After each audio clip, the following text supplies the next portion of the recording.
dear students, you all are welcome in this second period of this topic, second secularism. We have already discussed about the meaning of secularism. Really, secularism from secular, and the secular is a word which indicate us about their religion, यानी हम सबको religion के बारे में बताता है कि राज्य सरकार जो रिलीजन से अलग है उसको अलग रखा गया है। इसका मतलब हुआ, प्रयोजन यह है कि वैसा स्टेट जहाँ पर किसी धर्म विशेष को प्रायोरिटी नहीं दिए जाते हैं बल्कि सभी धर्मों को एक समान व्यवहार किया जाता है। इस पर हम लोग चर्चा किए थे, तो इसके कुछ एस्पेक्ट्स हैं, तो उस पर हम लोग आज चर्चा करेंगे। तो पहला है कि राज्य अथवा सरकार ये it gave the state a position of neutrality between different religions। मतलब है कि सरकार किसी भी धर्म के प्रति आग्रही का न होकर, यानी आग्रही का नहीं होना बल्कि न्यूट्रल हो जाना, तटस्थ रहना, वो अपने को अलग रखता है ताकि सभी आमजन अपने अपने अनुसार से धर्म को स्वीकार करेंगे और उसमें किसी भी प्रकार का इंटरफेयर, हस्तक्षेप राज्य अथवा सरकार का नहीं होगा। It gave all citizens the right to profess a religion to their own choice, यानी कि यह हमें अधिकार प्रदान किया गया है कि अपनी पसंद के अनुसार, यानी जो जिनकी चाहत है उनके अनुसार अपने धर्म को वो पसंद करते हैं, चुनते हैं। इसमें किसी भी प्रकार का हस्तक्षेप किसी बाहरी के द्वारा नहीं होगा। यह भी आश्वस्त किया जाता है। भारत के संविधान में इस प्रकार का स्पष्ट प्रावधान है। इसके बाद है religion is considered strictly private affairs of individuals having nothing to do with the state। मतलब किसी भी धर्म को अपनाने की जो बात है ये बिल्कुल प्राइवेट मैटर्स है। इसमें राज्य का किसी भी प्रकार का हस्तक्षेप नहीं होता है। अर्थात पहला यह कि इसमें सरकार या राज्य तटस्थ रहता है और सभी धर्मों को एक समान मानने की अवधारणा अपने देश के संविधान में है। दूसरा कि व्यक्ति को किसी भी धर्म को चुनने का, अपनाने का या छोड़ने का अधिकार हर किसी व्यक्ति का होता है। और तीसरा है कि इस प्रकार का जो इंडिविजुअल, ये प्राइवेट स्ट्रिक्टली मतलब बिल्कुल दृढ़ता पूर्वक यह स्पष्ट किया हुआ है कि इसमें ये उसका प्राइवेट मामला होता है, व्यक्तिगत मामला होता है, जिसके तहत राज्य को इसमें किसी भी प्रकार का हस्तक्षेप की आवश्यकता नहीं है, न करेगी सरकार इस प्रकार का हस्तक्षेप। तो धर्म के संदर्भ में इस प्रकार से राज्य को, सरकार को इससे बिल्कुल अलग रखा गया। अब प्रश्न उठता है कि राज्य को ये धर्म से अलग क्यों रखा गया? आपके मन में भी विचार आता होगा, आखिर क्या कारण है कि राज्य को, सरकार को धर्म से अलग रखा जा रहा है? There are some reasons to separate religion from the state. कुछ तर्क हैं, कुछ रीजन है जिसके आधार पर यह सर्वथा उचित है कि धर्म को बिल्कुल सरकार से अलग रखना चाहिए या किसी भी प्रकार का हस्तक्षेप इसमें उचित नहीं है।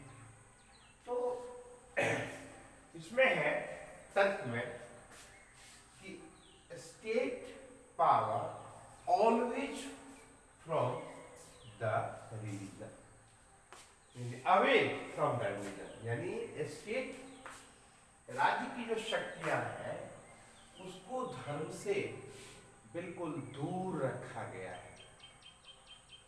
ऐसा इसलिए कि यदि दूर नहीं रखा जाए तो राज्य के द्वारा, सरकार के द्वारा किसी भी धर्म में इंटरफेयर की संभावना बन सकती है। इसीलिए भारत के संविधान में स्पष्ट प्रावधान है। हम लोग भारतीय परिप्रेक्ष्य में स्पेशली अगले क्लास में डिटेल्स में चर्चा करेंगे कि किस प्रकार से इसको ऐड किया गया है। अमेंडमेंट, ये भारत के संविधान की जो आत्मा है उसमें ये सेकुलर शब्द को नहीं जोड़ा गया था। याद रखेंगे आप, भारत के संविधान की जो आत्मा है उसमें सेकुलर शब्द को नहीं जोड़ा गया था, नहीं था। ये तो 1976 की बात है। 42वें संविधान संशोधन में, 42वें संविधान संशोधन में 1976 ईस्वी में एक वर्ड को जोड़ा गया, यानी 42वें संविधान संशोधन के अंतर्गत एक वर्ड को जोड़ा गया। महसूस किया गया कि इसको इस संविधान की आत्मा में जोड़ा जाना चाहिए और तब ये सेकुलर शब्द को यानी कि जोड़ा गया। 1976 अमेंडमेंट 42 में इतना अमेंडमेंट हुआ है और ये इतना बड़ा अमेंडमेंट है, इतना व्यापक है कि भारतीय संविधान में जो 42वां संशोधन है उसे भारतीय संविधान का एक लघु संविधान के रूप में भी हम लोग जानते हैं। बड़ा व्यापक ये अमेंडमेंट है, फिर उसको हम लोग बाद में चर्चा करेंगे। तो यानी कि स्टेट पावर को क्या किया गया है, तो धर्म से दूर रखा गया। दूसरा क्या है कि चूंकि भारत जो है वह है सेकुलर स्टेट के रूप में है, हर ऐसा इसलिए कि यहाँ पर एक से अधिक धर्म के लोग, भाषा के लोग, संस्कृति के लोग यहाँ रहते हैं। इसीलिए यह आवश्यक है कि देश होने के कारण, लोकतांत्रिक देश होने के कारण इसे क्या किया गया है, एक यह भी तर्क है कि धर्म से इसको अलग रखा गया है सरकार। उसके बाद है कि चूंकि मैंने अभी अभी कहा है कि फॉलोअर्स जो है कई धर्म के हैं, तो इसीलिए किसी धर्म के प्रति सरकार का दृष्टिकोण यदि ज्यादा सशक्त हो जाए या ज्यादा उनको प्रोविजन देना शुरू हो जाए या किसी को कम, तो ऐसी स्थिति में समस्या उत्पन्न हो सकती है। इसीलिए इसको धर्म से अलग रखा गया। फिर है कि कुछ धर्म वाले ऐसे हैं जो बहुसंख्यक हैं, किंतु कुछ ऐसे भी लोग, समुदाय के लोग हैं, उसकी संख्या कम है। तो ऐसा ना भविष्य में स्थिति उत्पन्न हो जाए कि धर्म जो मेजॉरिटी वाले हैं वो माइनॉरिटी वाले को दबाव डाले, इंटरफेयर करे, हस्तक्षेप करे, तो ऐसी स्थिति में टेंशन की स्थिति उत्पन्न हो सकती है। तो या फिर कन्फ्लिक्ट मैटर्स सामने आ सकता है। तो ऐसी स्थिति में धर्म को रिलीजन से धर्म को अलग रखा गया सरकार से, राज्य से। These are the main causes और main reasons of separate of religion from the state. यानी राज्य को, सरकार को धर्म से अलग रखने का ये विभिन्न कारण है कि जिसके आधार पर सबको सुरक्षित रखा जा सके और सबको अपने इच्छानुसार धर्म को अपनाने का अधिकार प्रदान किया गया है। और इन्हीं सब तर्क के आधार पर धर्म को सरकार से, राज्य से अलग रखा गया।